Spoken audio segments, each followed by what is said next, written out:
जय महाकाल शिव गोरख मंदिर समिति में आपका स्वागत है। नमस्कार, मेरा नाम है नरेंद्र मोहन और आप देख रहे हैं मेरा चैनल शिव गोरख मंदिर समिति। आज हमारी वीडियो का विषय है भगवान श्री कुबेर मुद्रा। कुबेर जो देव हैं वो यक्ष हैं और सभी धन संपदा संपत्ति के स्वामी हैं। ऐसा माना जाता है कि हम कुबेर साधना या फिर कुबेर मंत्र का उच्चारण करें या फिर कुबेर मुद्रा का ध्यान करें, तब हम बहुत सारी धन संबंधी समस्या से जो है वो उसका उपचार कर सकते हैं। अर्थात अगर हम धन की समस्याओं से जूझ रहे हैं तो उसका उपचार है कुबेर मुद्रा। कुबेर मुद्रा करने से आपके घर में, आपके परिवार में, आपके जहाँ पर आप रहते हैं वहाँ का जो एटमॉस्फेयर है वो परिवर्तित होगा, बदल जाएगा। व्यापार, उन्नति, सुख, समृद्धि, कांति, शांति, वैभव, ऐश्वर्य की भी प्राप्ति आपको होनी है। साथ में आप निरोग और तेजस्वी बनेंगे और संपदा आपके घर में लगातार आती रहेगी। तो बिना समय गवाए इस मुद्रा को करते हैं, देखते हैं कि इस मुद्रा से आपको कितना अच्छा बेनिफिट मिलता है। तो देखिएगा, मुद्रा करने का जो नियम है वो ये है, यक्ष जितने भी होते हैं वो शुद्धि चाहते हैं। अर्थात आपको शुद्ध होने की आवश्यकता है। शारीरिक शुद्धि हो, मानसिक शुद्धि हो और आत्मिक शुद्धि हो, तीनों ही शुद्धियाँ अनिवार्य हैं। तीनों में से कोई एक शुद्धि अगर आपकी खराब हो जाती है तो मुद्रा खत्म हो जाएगी। सबसे पहले हम बात करते हैं कि हम कुबेर मुद्रा क्यों करें, अर्थात हम ऐसी मुद्राएं क्यों करें जो हमें जो है धन संपदा आदि आदि की प्राप्ति हो। क्योंकि हमारा तो मार्ग अध्यात्म का है, हमारा मार्ग कल्याण का है। तो हम धन की इच्छा क्यों करें, हम कामना क्यों करें, हम सुख संपदा की इच्छा क्यों करें। तो देखिएगा, मनुष्य जीवन है, ईश्वर ने कभी नहीं कहा है कि आप सुख समृद्धि कांति शांति वैभव ऐश्वर्य को प्राप्त ना करें। ईश्वर ने कभी नहीं कहा है इस विषय में। ईश्वर कहते हैं कि आप इन सबको प्राप्त करें और आप इनका भोग भी करें, अर्थात आप इनके प्रति जो है सुख समृद्धिवान हो, उसका प्रयोग भी करें, लेकिन इनके प्रति इतने ज़्यादा राग में न हो जाए, इतने ज़्यादा मोहित न हो जाए कि जिसके चलते ईश्वर का जो विधान है वो खत्म कर दें। अर्थात उनके जो नियम है, जो उनके सिद्धांत हैं उनको नकार दें। ऐसा नहीं, आपको अध्यात्म में चलते चलते ये सारी चीज़ें प्राप्त करनी होंगी और ये सारी चीज़ें प्राप्त करते हुए भी अध्यात्म में चलना होगा। ऐसा नहीं है कि इसको प्राप्त करने के बाद में आप अध्यात्म में चलना छोड़ दें। तो ये एक नियम है सृष्टि का, अपने शरीर का ये नियम है कि हम जो कुछ भी प्राप्त करते हैं तो कहीं ना कहीं वो हमें प्राप्त हुआ हुआ पहले से ही प्राप्त हुआ हुआ होता है।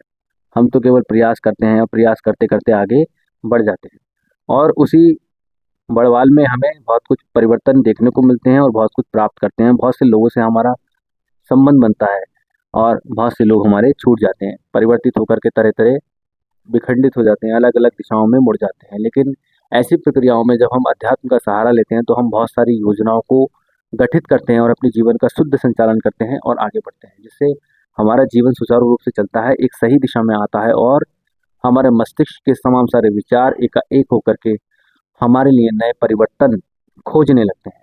ये परिवर्तन ऐसे होते हैं कि जिससे हमारा जो धूमिल जीवन है वो साकार रूप में होकर के हमारे तमाम सारे जितने भी अनुयायी हैं, जो हमसे मिलने वाले हैं, जो हमारे आसपास बैठने वाले लोग होते हैं, उन्हें भी कल्याण प्रदान करता है, अर्थात कल्याणकारी बना देता है उनका जीवन।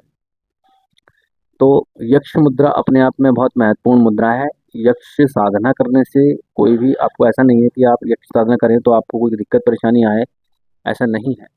तो यक्षों में कुबेर हैं, कुबेर यक्षों के राजा हैं, तो इसलिए कुबेर मुद्रा अगर आप दिवाली पे करेंगे तो बखूबी आपको जो है धन संपदा से जो जितना भी कुछ आपको प्राप्त होना है वो धन से प्राप्त होगा। अर्थात ऐसा समझिएगा, आपकी धन की समस्या आपकी खत्म हो जाएगी। आप बहुत सी समस्याएं आपके जीवन में चल रही होंगी, आर्थिक स्थिति है, रोग है, शरीर के तमाम सारे रोग हैं, तमाम सारी व्याधियां हैं, वो सब कुछ खत्म हो जाएंगी। ऐसे ऐश्वर्यवान जीवन, समृद्धिवान जीवन, ऐसा नहीं है खाली धन है तो उसके पास में यही सब कुछ है। समृद्धिवान जीवन, ऐश्वर्यवान जीवन उसको बोलते हैं कि जिसमें धनवान भी है, शरीरवान भी है, मनोवान भी है और आत्मिक वान भी है और शारीरिक वान भी है। तो ये एक फैक्ट है, आपको इसको समझना पड़ेगा। तो देखिएगा, मैं मुद्रा करके दिखाता हूँ आपको। मुद्रा करने का एक नियम है विशेष, वो नियम ये है कि आप अपने अंदर की नकारात्मक ऊर्जा का क्षय करें, जितना ज़्यादा हो सकता है उतना ज़्यादा करें, खत्म करें। शुद्ध सात्विक रूप में आपको देखना है और मुद्रा को किस तरीके से किया जाता है उसकी योजनाबद्ध तरीके से आपको दर्शन करने हैं। हम कुबेर मुद्रा बनाते हैं कुछ इस प्रकार से। पहले हम ऐसे दर्शन करेंगे और हाथों को कुछ इस तरीके से फैला लेंगे। यहाँ हम अनामिका उंगलियां और अपनी कनिष्ठिका उंगली को पूर्ण रूप से बंद कर लेंगे और हमारा बंद करने का जो क्षेत्र होगा वो ये होगा खाली। इस चीज़ का ध्यान रखें, बंद करने का जो क्षेत्र होगा वो ये होगा। जब ये हम इस तरीके से बंद कर लेंगे तो हमारी ये जो 2 उंगलियां हैं ये खुल जाएगी। तो आप ऐसा समझिएगा कि ये उंगलियां जो है हमारी, एक हमारी तर्जनी है, एक हमारी माध्यमा है और एक अंगुष्ठ है। तो हम यहाँ पर कुछ इस तरीके से ज्ञान मुद्रा करेंगे और ये आकाश मुद्रा करेंगे। ज्ञान मुद्रा और आकाश मुद्रा एक साथ जब हम अंगुष्ठ पे लगाते हैं तब ये जो मुद्रा कही जाती है ये कुबेर मुद्रा कही जाएगी। और इसको इस तरीके से लगा करके बैठने आप देखिएगा, ये देखिएगा पूरी रचना आप इसकी देख लीजिएगा ठीक से, अच्छे तरीके से देखिएगा। दिवाली पे आपको ये मुद्राएं करनी है, मुख्य रूप से दिवाली पे ये मुद्राएं आपको करनी है, क्योंकि दिवाली पे अगर आपने ये मुद्राएं नहीं की तो आप जो है समझिएगा कि आप कुछ भी बेनिफिट इसका सही से नहीं प्राप्त कर पाएंगे। बहुत अच्छी मुद्राएं हैं, कारगर मुद्राएं हैं और आपके जीवन को ठीक प्रकार से चलाने वाली हैं, सही दिशा में चलाने वाली हैं। आप इसमें कोई भी गड़बड़ पैदा नहीं कर सकते, ना ही इसमें कोई गड़बड़ होगी, ना ही आपके शरीर में कोई गड़बड़ होगी, या ना ही आप इसमें कोई विचलित हो सकते हैं, ना ही कोई गलत प्रयोग इसका हो रहा है। ये तो केवल आपके जीवन को सुचारू रूप से चलाने के लिए है और आपके आर्थिक स्थिति को, आपकी आपकी जो आर्थिक स्थिति है उसको सुधार करने के लिए ये एक प्रयत्न है। समझ रहे हैं, जो प्रयत्न आपको दिवाली पर करना है। इस तरीके से आपको बैठ जाना है। बैठने के बाद में कुबेर का विशेष मंत्र जप करना है। वो मंत्र मैं डिस्क्रिप्शन में लिख कर दूंगा, उच्चारण करूंगा तो गड़बड़ हो जाएगी, क्योंकि इस समय पर मेरा थोड़ा मसला दूसरा है, मैं उच्चारित नहीं कर सकता मंत्र इस समय पर, क्योंकि समय व्याधि दूसरी है इस समय पर। तो कुछ इस तरीके से आपको ये यहाँ कुछ इस तरीके से करना है। तो देखिएगा कुबेर मुद्रा कुछ इस तरीके से ही लगाई जाती है। देख लीजिएगा मेरी उंगलियों की पोजीशन देख लीजिएगा आप, तो ये पोजीशन देखिएगा, यहाँ से देखिएगा, यहाँ से देखिएगा, दोनों उंगलियों की ये लगा ली जाती है। यहाँ लगाने के बाद में, यहाँ कोणी पर लगाने के बाद में अनुभव करेंगे कुछ इस तरीके से। तभी मैं बता रहा हूँ आपको, यहाँ विशेष इसीलिए मैं आया हूँ। यहाँ कुछ इस तरीके से दोनों हाथों को सीधा रखना है और इस मुद्रा में बैठ करके जाना है और ध्यान करना है और ओम का जप करना है। किस तरीके से? और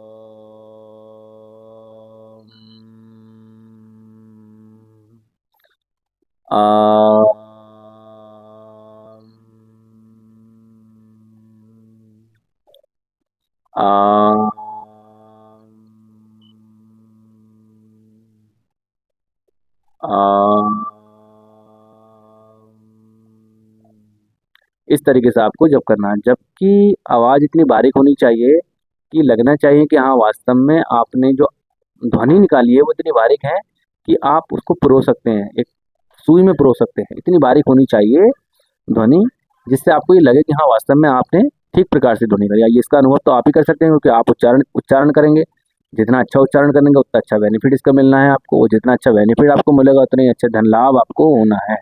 समृद्धिवान जीवन आपका बनना है, सुख में जीवन आपका बनना है, उदार में जीवन आपका बनना है, परिवार आपका ठीक रहेगा, वास्तु के कोई भी दोष आपके नहीं रहेंगे। यक्ष की साधना एक बहुत महत्वपूर्ण साधना मानी जाती है दिवाली वाले दिन। अगर आप लगातार इस साधना में आगे आते हैं तो सुनिश्चित आपको उसमें सफलता मिलनी है। कर्ज मुक्ति का निवारण इस मंत्र में रहेगा, जो मंत्र मैं बताऊंगा इस मुद्रा के साथ में। तमाम सारे कर्ज अगर आपके हैं, कई कर्ज ले रखे हैं आपने, तो वो चुकता हो जाएंगे, ऐसी स्थिति आपकी बन जाएगी। ऐसा कहते हैं कि इसमें कोई भी अगर कार्य में बांध देता है, जैसे किसी का व्यापार बन जाता है, किसी का कार्य बन जाता है, तो कहते हैं कि भाई कुछ सब इतना मेहनत कर रहे हैं, हम कुछ नहीं हो रहा, तो इस मुद्रा को करें, सुनिश्चित उनको लाभ होना है। सुबह प्रातः सूर्य उदय के समय इस मुद्रा को करना चाहिए। यक्ष का पहला नियम है कि सूर्य उदय से पहले या सूर्य उदय के बाद, या चंद्रोदय से पहले या चंद्रोदय के बाद, ये नियम होता है यक्ष की तमाम सारी मुद्राओं का। तो ये ध्यान रखिएगा, इन मुद्राओं को कभी ऐसे समय पर ना करें कि जो आपको गड़बड़ करने वाला हो। ठीक है, सूर्योदय से पहले करें, सूर्य उग रहा हो उस समय पर करें, समझ रहे हैं, उगता हुआ निकल रहा हो। ऐसा नहीं है कि वो निकल गया उसके बाद में आपको करनी है मुद्रा, ऐसा करेंगे तो भी मुद्रा गलत हो जाएगी। जिस समय पर उगता हुआ सूरज मैंने बोला है, उगता हुआ सूरज रहता है 7:30 बजे से लेकर के 8:30-9 बजे के बीच में सुबह में, तो उगते हुए सूरज के सामने आप कर सकते हैं। इधर जो है चंद्रोदय के समय कर सकते हैं और चंद्र अस्त के समय भी इस मुद्रा को कर सकते हैं। सुनिश्चित आपको इसमें लाभ मिलना है और मिलना ही मिलना है, कोई इसमें गणित वाली बात नहीं है। आप इन मुद्रा को करें, अनुभव लें, और जो भी अनुभव आपको हो हमें कमेंट्स में अवश्य बताएं, ताकि हम ये आकलन कर पाएँ या अनुभव कर पाएँ कि जो हम आपको बता रहे हैं वो आप ठीक प्रकार से देख करके कर रहे हैं और बिना गुरु के हमारी वीडियो को देख करना और उसके बाद में करना एक बहुत बड़ी बात है। तो इतना करेंगे आप, जो अनुभव आपको होगा वो हमें कमेंट्स में बताएंगे, तो उससे हम ये सुनिश्चित कर सकते हैं कि हाँ वास्तव में आप करते समय कोई भी गलती नहीं कर रहे हैं और आपकी जो मुद्रा साधना है वो सही दिशा की ओर जा रही। तो मिलते हैं अगली वीडियो में एक नई मुद्रा के साथ में, तब तक के लिए जय महाकाल। इसका दूसरा पार्ट हम जल्दी लेकर आएंगे, वो दिवाली से पहले लेकर आएंगे। तब तक के लिए आप हमें कमेंट्स कीजिए और कमेंट्स करके बताइएगा कि हाँ हमें दूसरा पार्ट इसका लाना चाहिए, जिसमें हम विशेष साधना विधि आपको बता सकें।